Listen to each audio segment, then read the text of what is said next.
The gathering song is number 20, Be Thou My Vision.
We acknowledge that we gather today on the ancestral lands of the Wabanaki people who were removed unjustly, and that we in this community are the beneficiaries of that removal. We honor them as we live, work, and study and worship here at CVUUS. Good morning. Good morning. Welcome to CVUUS, Champlain Valley Unitarian Universalist Society. Welcome to those of you who are here on this chilly, raw November day on the last Sunday of the month, the fifth Sunday. Welcome to those of you who are joining us by Zoom. Here at CVUUS, we strive to be an inclusive and welcoming community that sustains a liberal religious tradition. We aspire to be visible and active on behalf of social justice and environmental responsibility. We nurture and empower each other at all ages on our spiritual journeys, and we reach out to the larger communities of which we are a part. I'm Karl LIndholm, a member of the worship team, and I am assisting this morning our guest minister, the Reverend Peter Newport. Peter is the husband of Reverend Tricia, one of our co-ministers, and together they are the parents of 5 children who live in Massachusetts, New Jersey, New York, Minnesota, and all are now, as Peter puts it, 40-ish. Peter has a Bachelor of Fine Arts degree in printmaking and photography, a Master's of Divinity in Parish Ministry, and a certificate in hospice and hospital chaplaincy. He has served a number of congregations over the years, full and part-time, called and interim, including 9 years as co-minister with Tricia. 10 years ago, Peter suffered a stroke, which got him thinking about what he wanted to do when he grew up. Increasingly, he spends his time reading, writing, making photographs, and conversing with folks like us. Welcome, Peter, and thank you. This is a good time to silence your phone. If you have a milestone or passage, a joy or concern you would like to share with the congregation, please fill out a yellow card. They're on the table in the foyer, and place it in the offering basket. Now we have pink cards too. And a pink card is if you would like to be like the help of the Caring Network. And there's a little the pink cards are right before the door there, and there's a little package. You put those in so that they're secure. And we also have blue cards on the table out there if you would, if you're visiting and would like to be in touch. And do join us all in the Ann Ross Fellowship Hall for coffee, for the coffee hour after the service. Chalice lighting. Chalice is the symbol of Unitarian Universalism. As we light our flame here this morning, 1,000 or more congregations are also doing so today, entering in the spirit of worship. Please read along with me. The words in your order of service are on the screen as Peter attempts to light the chalice.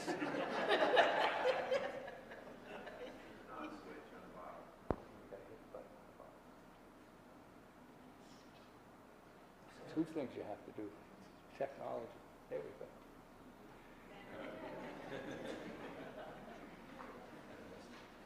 May the light we now kindle inspire us to use our powers to heal, not to harm, to help, not to hinder, to bless, and not to curse, to serve you, Spirit of freedom.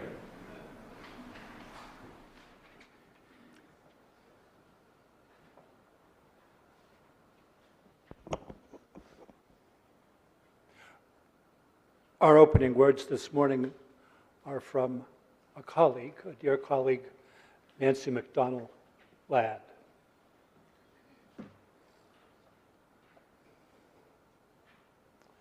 When you embody your own values, when your deepest convictions are incarnated in your life, you are the living, breathing, suffering, dying, hoping, and hopelessly imperfect home for the Spirit. You, in this skin suit, with its pain and its vulnerability and its wrinkles, you are the incarnated Spirit of hope. Nancy MacDonald Ladd.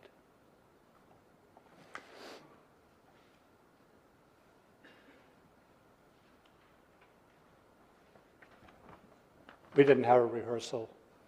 Sorry. The opening hymn this morning is number 55, Dark of Winter.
When Peter and I were talking about this Advent service, this first Sunday of Advent, this Advent season from the end of November to Christmas Day.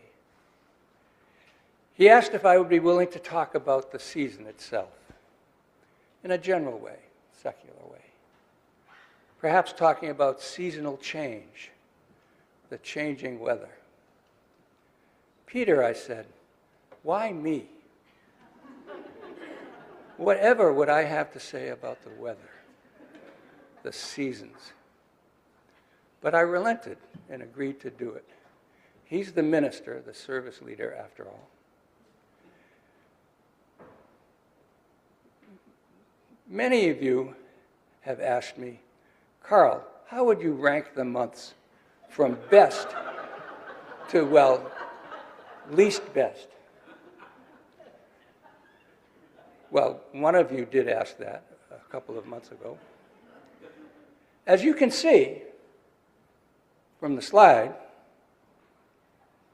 November does not get a high ranking. In fact, it's in fierce competition with March as the crappiest month of the year. March is ahead of November because in March, the bleak midwinter. We'll be singing that hymn probably next week. We sing it about 5 times every week. In the bleak midwinter, and you just want to go home and crawl in bed. In March, the bleak midwinter is finally ending, not beginning like November. In spring, the best season is in sight. Now, I don't know if you all can see this. This is a Doug Knapp cartoon that says, hot and sunny, turning to sleet mid-morning, and becoming a blizzard at noon. 6 to 12 inches, followed by warm, moist tropical air, which will probably bring a severe thunderstorm and a flood watch, etc. I love Doug Knapp. In Vermont, we talk about the weather so much because there's so much weather to talk about.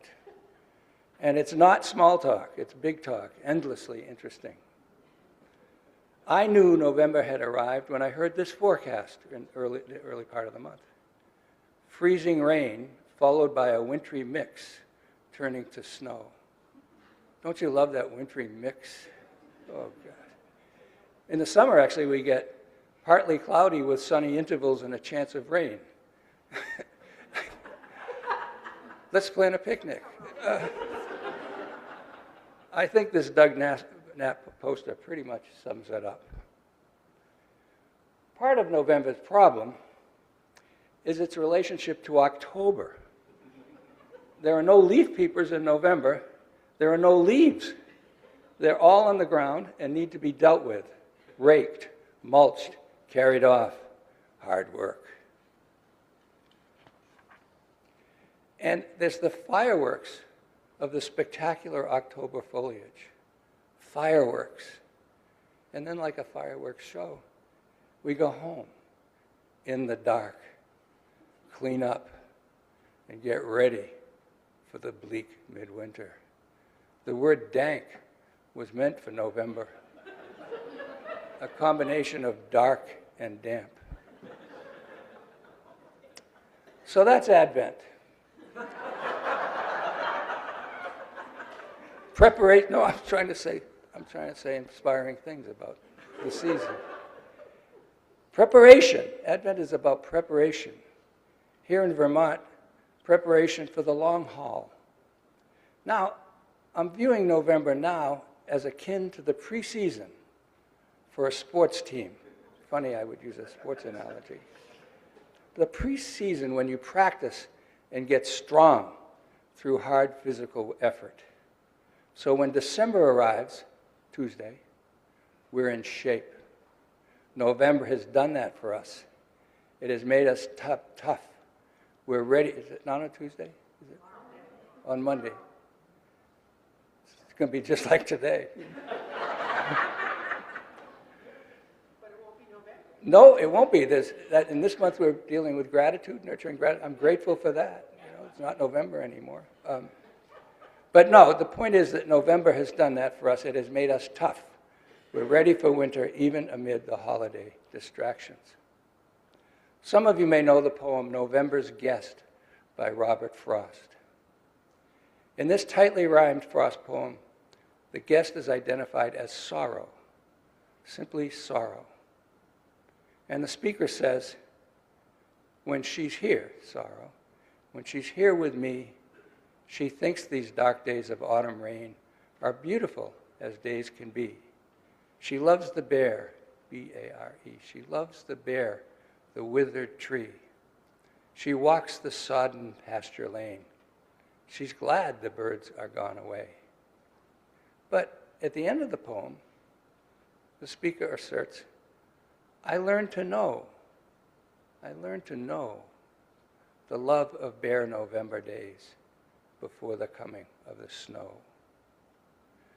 So November, I think, is useful as a preparation for what's coming. Christmas, yes. The bleak midwinter, yes. But I find myself more and more finding my own approach to the months, the seasons, and even indeed November. I'm adjusting my point of view over time. Our forebear, Ralph Waldo Emerson, wrote in his essay, Nature, that, quote, nature never wears a mean appearance. He also wrote, write it on your heart. Every day is the best day of the year. And that's where I am. As Yogi Berra was alleged to have said, every day I don't wake up dead, I'm happy.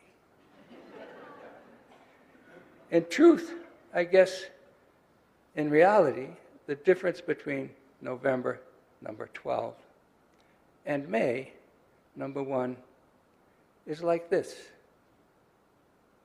Not so really great at all.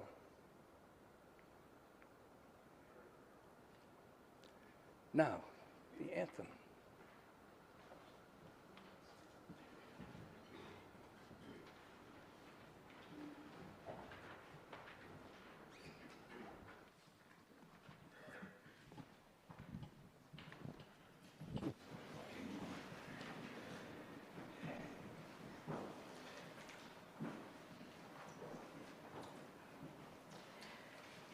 To close out this month where we have been talking about gratitude, I have a small group of singers that will be singing a Hebrew song, and I would like to tell you the translation.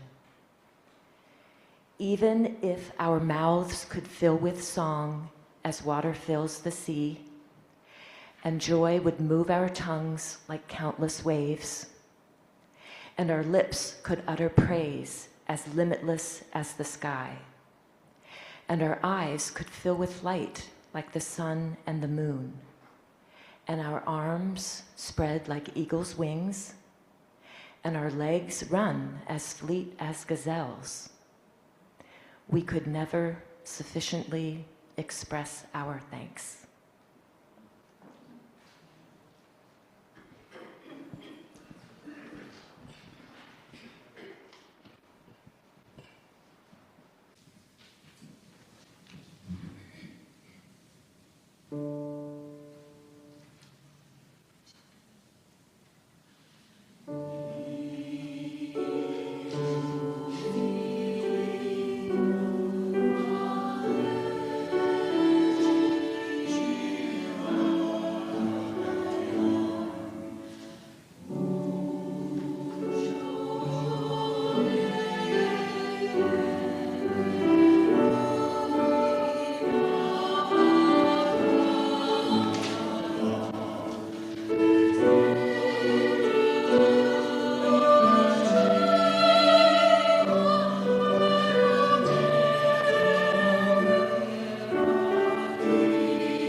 Yes, we'll do the pathways of connection next.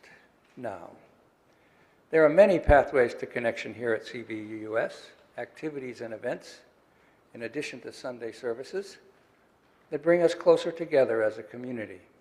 And they're listed in this order, today's order of service on the back. And they are amplified in Wednesday's blast. I would mention just a couple.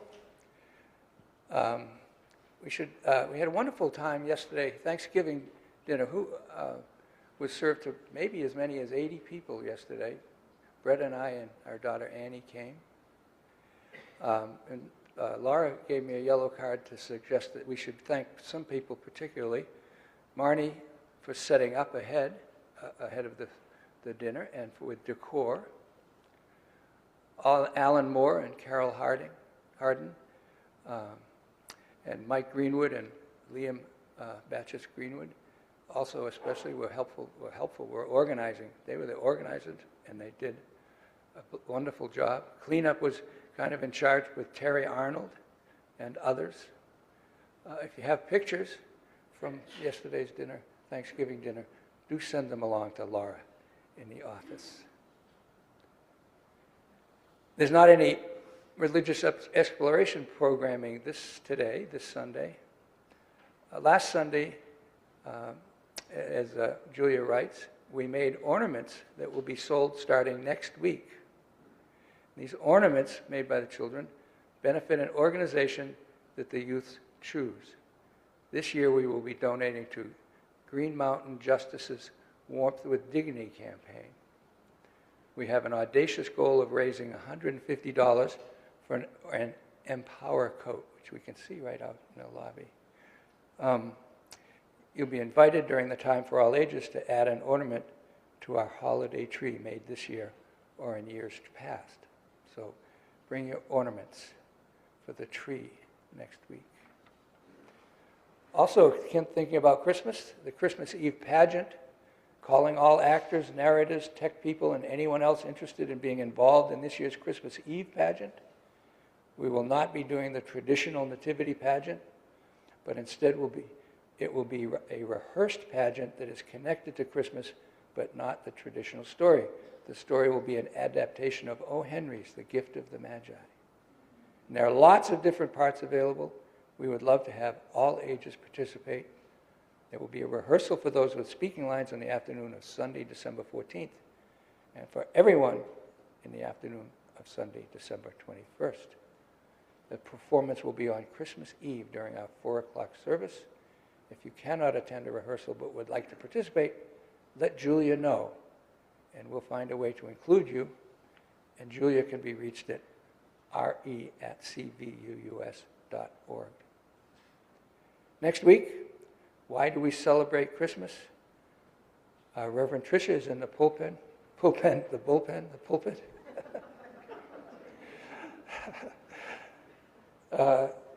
How does the evolving history of UUism fit into the larger story of religion in this country?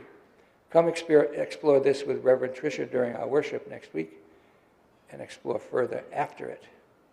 We'll decorate our holiday tree with ornaments, as I mentioned.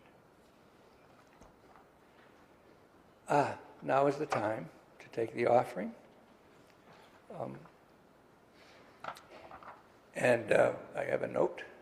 Yes, we're sharing our offering this month, all month, with our local food pantries, CVOEO's Feeding Champlain Valley, the Hope Food Shelves in Middlebury, Bristol's Have a Heart, and Virgin's Community Food Shelf, Charles Avenue Community Cupboard, the Charter House Coalition, and Green Mountain Justice's Coat Sleeping Bag Project. Please be as generous as you can.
Bethany Barry writes, Larry Clark, lifelong Cornwall resident, died last Saturday. He was a good friend and neighbor with a wealth of knowledge and history, as well as a collection of old bottles, tractors, lawnmowers, anything else he found. He will be greatly missed. Dorothy Mammen writes, for whatever reason, I set myself a challenge to sleep outside all of November. Ooh, you're almost over, so tomorrow, liberation. Seriously, I set myself a challenge to sleep outside all of November, which I have done, except for a couple of nights out of town. I am abundantly aware and grateful that I have a warm home where I have spent the evening, and re-enter in the morning. And adequate food. I have adequate food.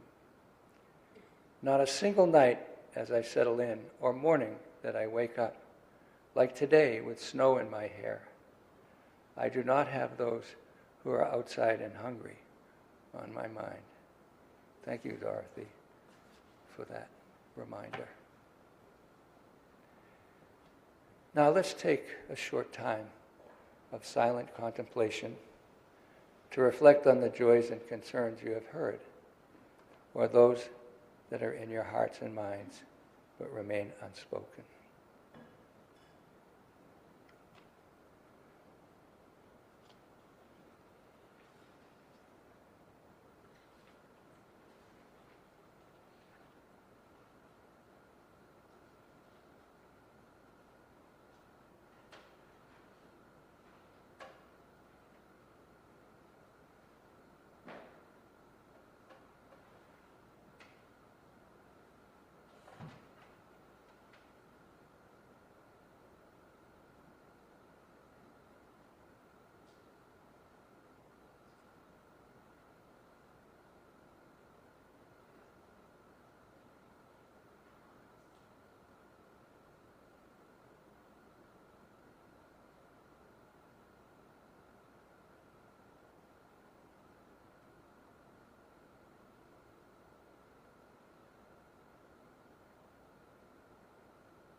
At the risk of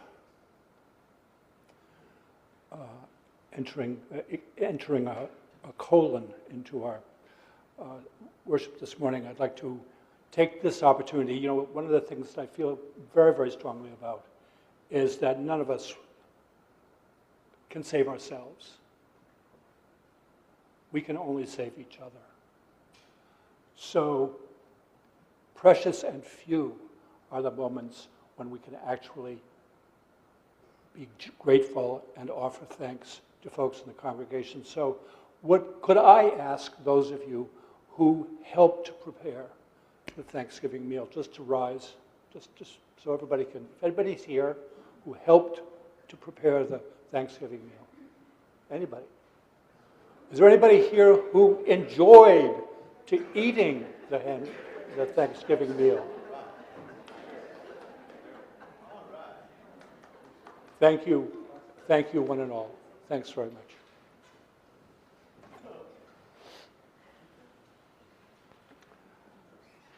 I want to thank Karl also for being such an able worship associate this morning. It's a pleasure working with you, Karl, and the sound deck, the tech deck. This has been a week of getting ready for this service with a holiday in the middle, and basically, to my point of view, it moved flawlessly. So thank you all for your help.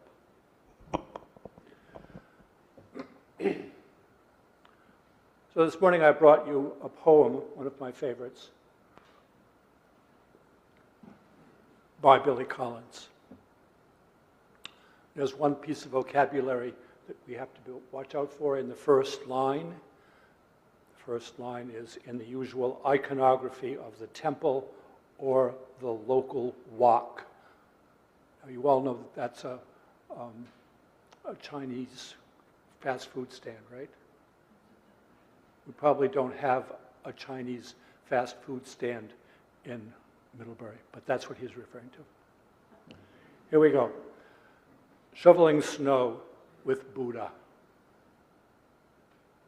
In the usual iconography of the temple or the local wok, you would never see him doing such a thing, tossing the dry snow over the mountain of his bare, round shoulder, his hair tied in a knot, a model of concentration.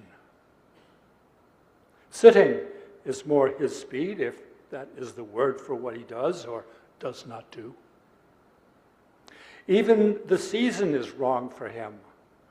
In all of his manifestations, is it not warm or slightly humid?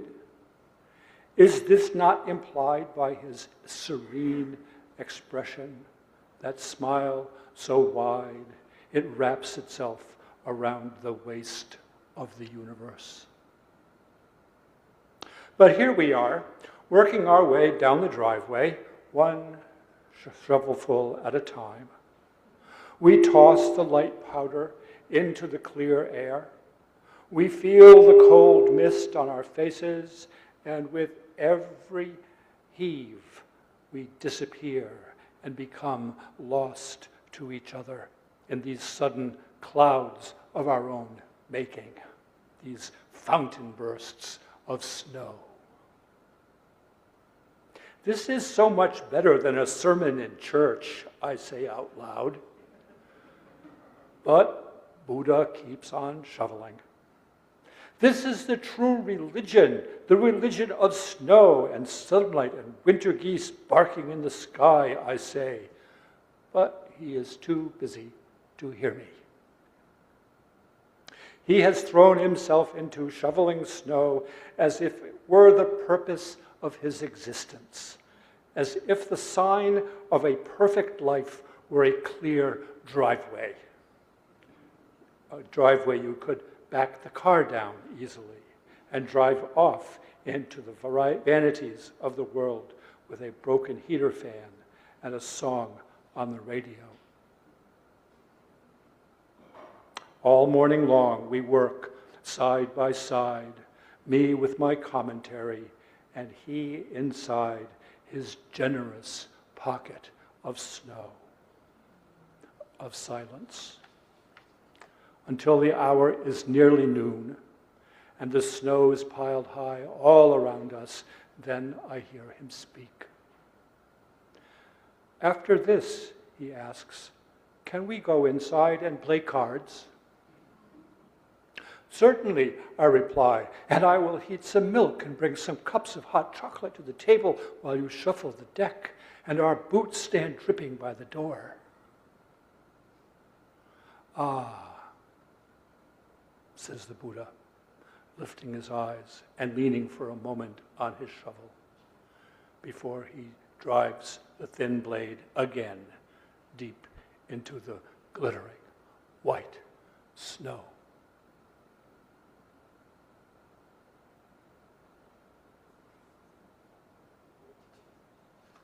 Billy Collins.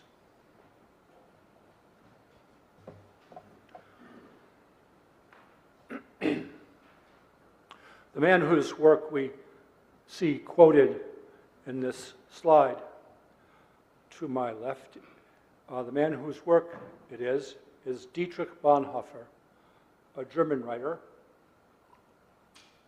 preacher, poet, churchman, theologian, and ecumenist. He was also a spy, a conspirator, a hero, and a martyr.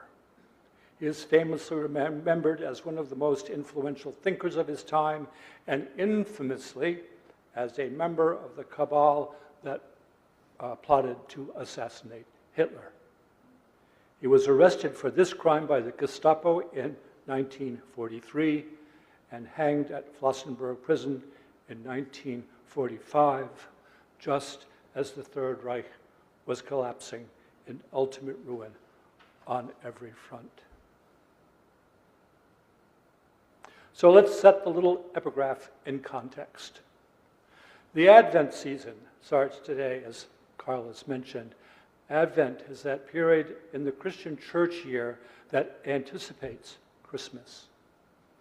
It's a time to get ready, a time to reflect, a time to wait, as if anticipating a birth. During this season, Bonhoeffer, in the first year of his imprisonment, even as the Allies were literally bombing his prison, wrote this letter to his wife, Maria. Celebrating Advent, Bonhoeffer writes, means being able to wait. Waiting is an art that our impatient age has forgotten. Whoever does not know the austere blessedness of waiting, that is, of hopefully doing without, will never experience the full blessedness of fulfillment. He continues, those who do not know how it feels to struggle anxiously with the deepest questions of life, of their lives, and to patiently look forward with anticipation until the truth is revealed, cannot even dream of the splendor of the moment in which clarity is illuminated for them. And for those who do not want to win the friendship and love of another person, who do not especially expectantly open up their soul to another person, allowing friendship and love to enter, for such people, the deepest blessing of the one life of two intertwined souls will remain forever hidden.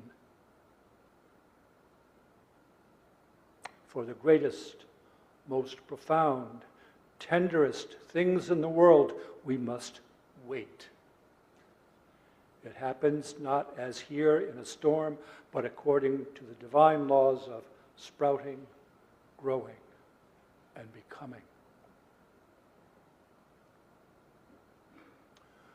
Bonhoeffer loved nature and the out of doors, and as we have heard, characterized Advent as a period of sprouting, growing, and learning. So this year, let's think about sprouting, growing, and becoming, even as the cold nights lengthen. Bonhoeffer was one of the preeminent Christian theologians of the last century.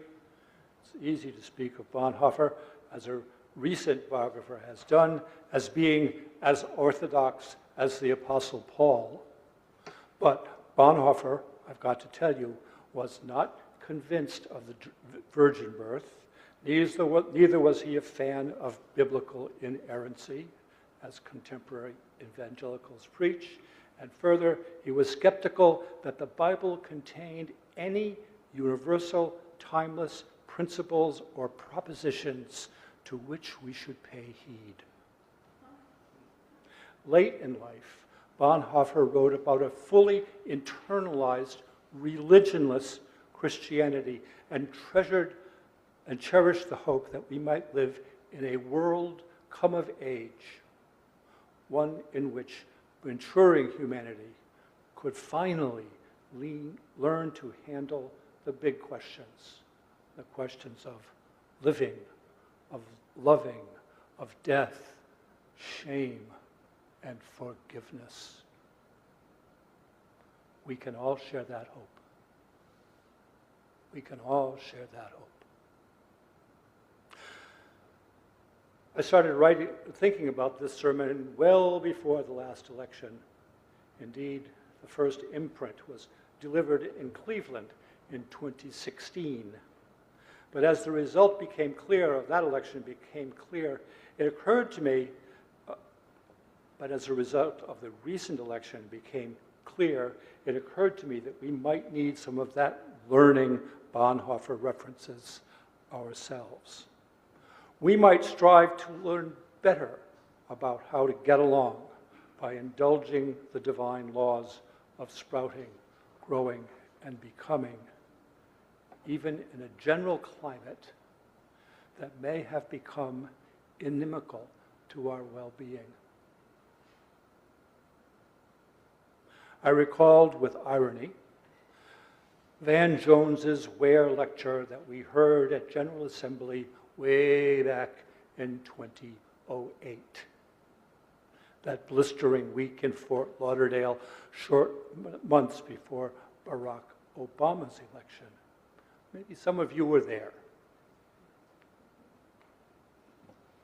Jones spoke in that season of hope, about the role and responsibilities that Unitarian Universalists now take up, now that it looks like change is about to break out.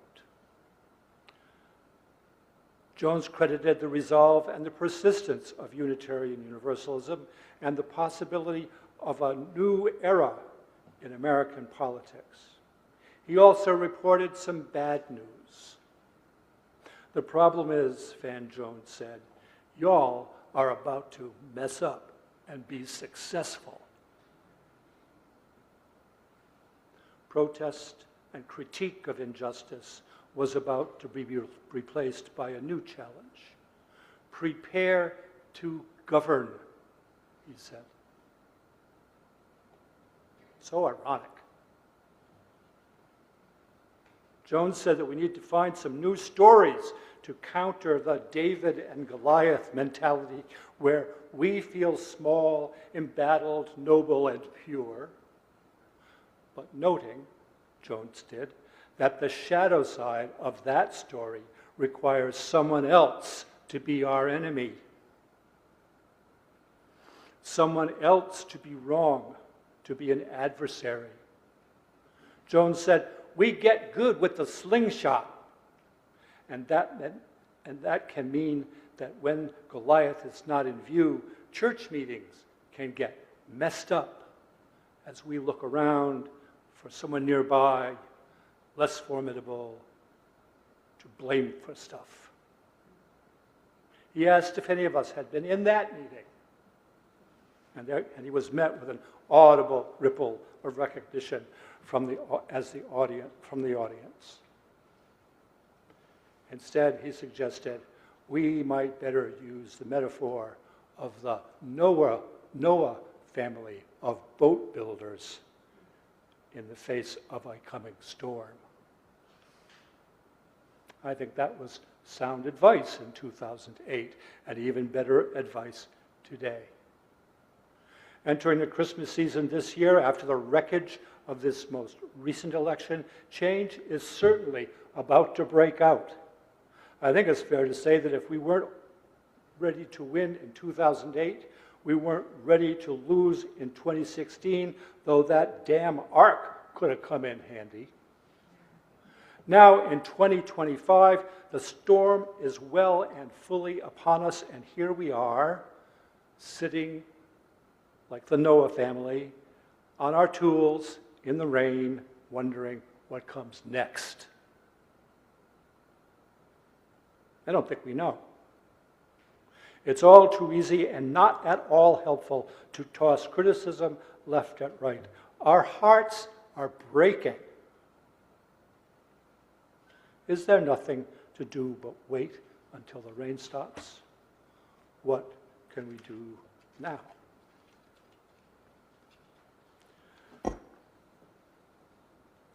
Bonhoeffer suggested, if I can find the quote,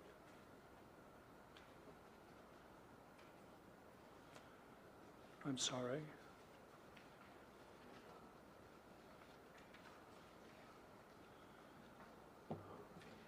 What can we do now? What specifically can the church do? Bonhoeffer says this: the church as an institution has an unconditional obligation to the victims of society, even if they do not belong to the Christian or Unitarian Universalist church, for that matter, community. In the first place, the church can ask the state whether its actions are legitimate and can throw the state back on its responsibilities. Second, it can aid those victims of state action, direct aid to victims of state action. And the third possibility is not just to bandage the victims under the wheel, but to put a spoke in the wheel itself. More generally, Bonhoeffer said, I discovered, and I am still discovering right up to this moment, writing from jail, by the way, that it is only by living completely in this world that one learns to have faith. By this worldliness, he said, I mean living unreservedly in life's duties, problems, successes, and failures, and in so doing, we throw ourselves completely into the arms of God, taking seriously not our own sufferings, but those of God in the world. That, I think, is faith.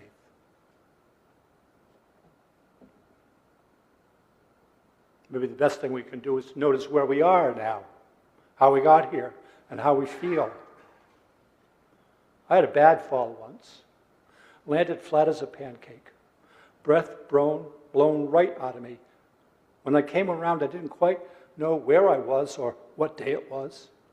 I remembered my name. After a while, once I convinced myself that I was going to be okay, I slipped back into my everyday skin and went about as usual. That's kind of how I feel today. What about you? The thing is, I don't think we will be afforded the luxury of reclaiming our old ways. We are out of our skins for real. Our old haunts have become unfamiliar, even threatening. You see, the liberalism that we, or at least that I was brought up on as a Unitarian Universalist kiddo, don't work anymore.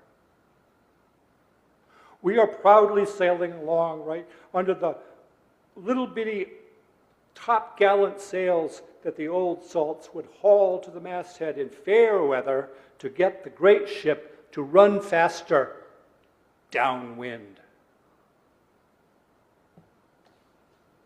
But now the tide has turned. The wind has shifted. Where we were in the vanguard on social issues like civil rights, feminism, gay and trans rights, sustainability, at best we are now allies, thankfully, with those on the front lines of the struggle. Though we were barely making headway in a good wind, bucking the forces of white supremacy, misogyny, militarism, class oppression, bloated political corruption, and authoritarianism, now the wind is against us. Where we were spanking along with the scudding clouds, now we are caught with the wrong sails aloft.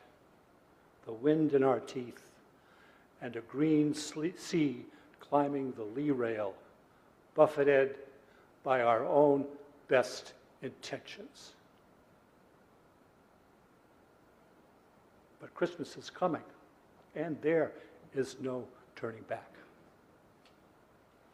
So difficult are the events of our own times, it's not hard to imagine signs and portents like those observed in the biblical story. We've got the deported and the deportees, we've got the dreaded and the dreadful, the loaded and the landless, the housed and the hopeless, the tyranny and the tyrants and the taxed, the wise and the witless, tossed one amongst the other in one infernal stew. Those joyful and triumphant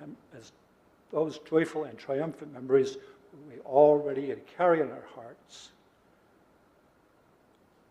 are important because we need those memories to plumb the uncertainty with which we must face the next year, the next 4 years. So maybe it will be easier to find sympathy for the Palestinian couple who, 2,000 years ago, were forced to travel many days back to their hometown at Bethlehem to be taxed by an impressive ruler in their own time. But that's what's demanded of us. It's hard to believe.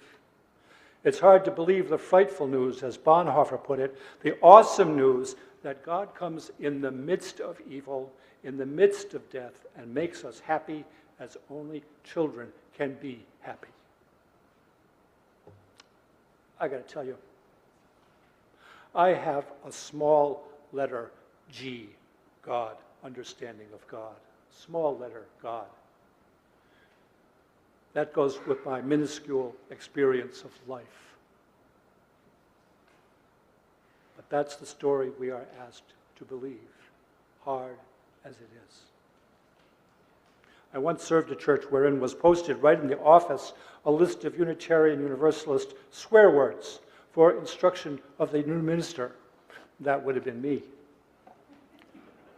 Right up there with resurrection, sin, and salvation was the word evil.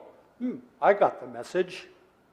This church didn't want to hear mention of evil, nor did they, I might add, wish to be convicted of such petty evils as they may have done, certainly not by the likes of me, and especially not from the pulpit.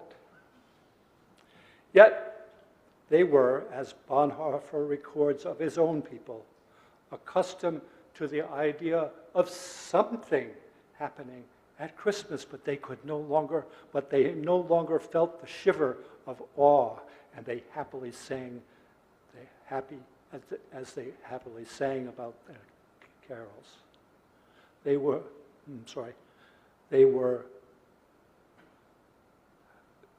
no longer able to feel the shiver of awe as they happily sang their carols.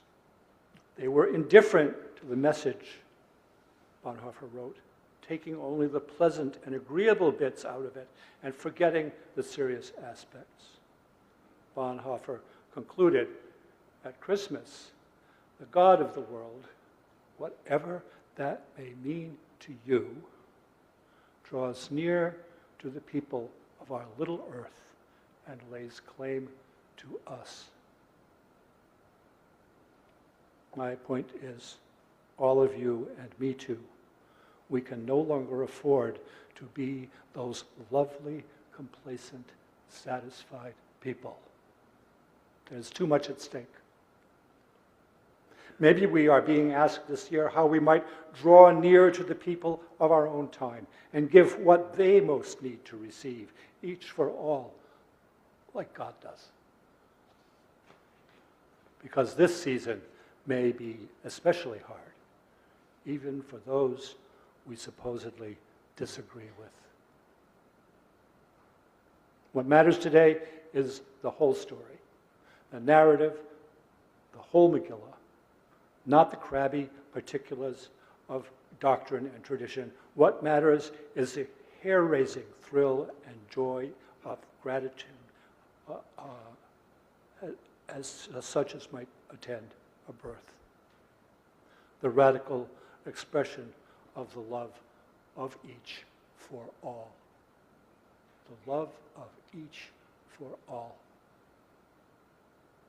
That's the hard nut of the Christmas story, the part we can't get away from, yet still wait for.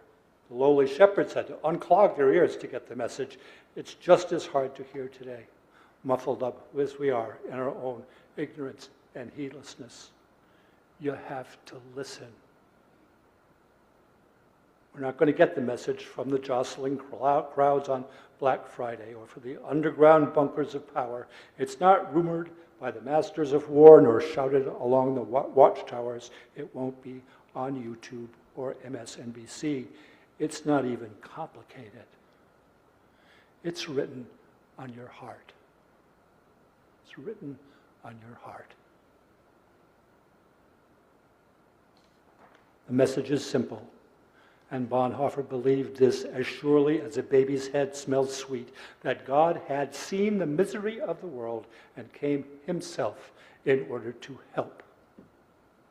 That's what we're waiting for at Advent. Help, succor, comfort. End of story.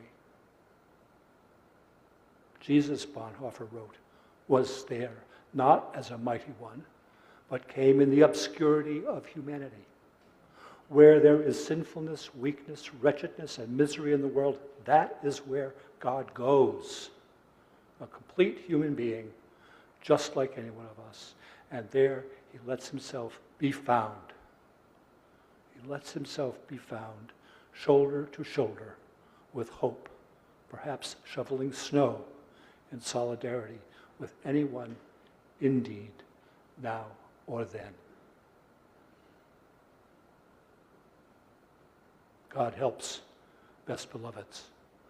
We must as well. So my prayer for you, that I learned from my mentor in Providence, the Reverend Tom Alburn. May God come between you and all the hard places where you must travel. In the evening of life, you will be judged by love. May all beings be happy.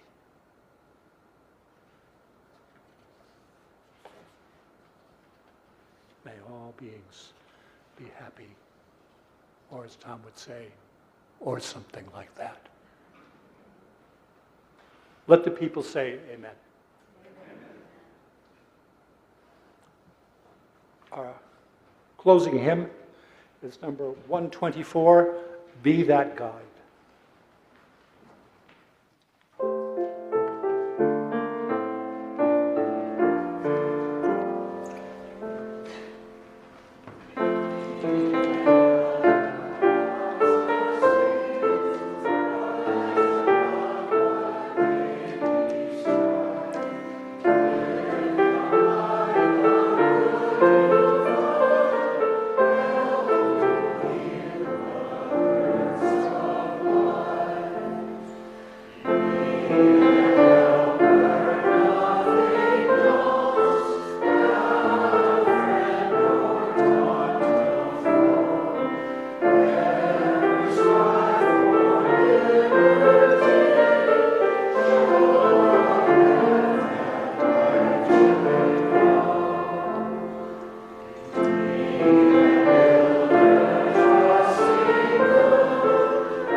closing words come from the inimitable Ralph Waldo Emerson.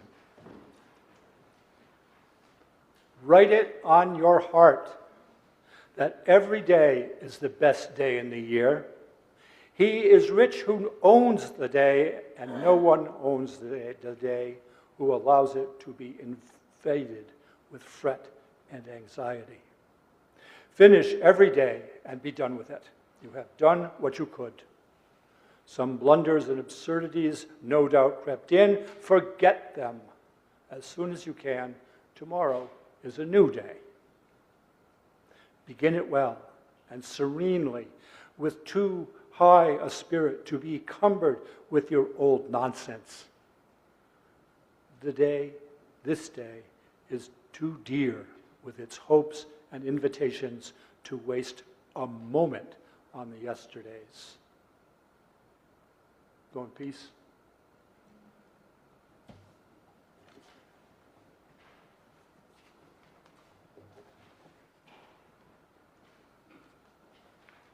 Do we have a slide for the chalice lighting? Chalice extinguishing? Let's do that, okay? Yes.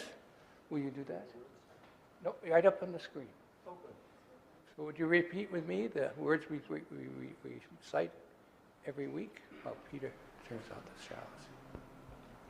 We extinguish this flame, remembering always to keep love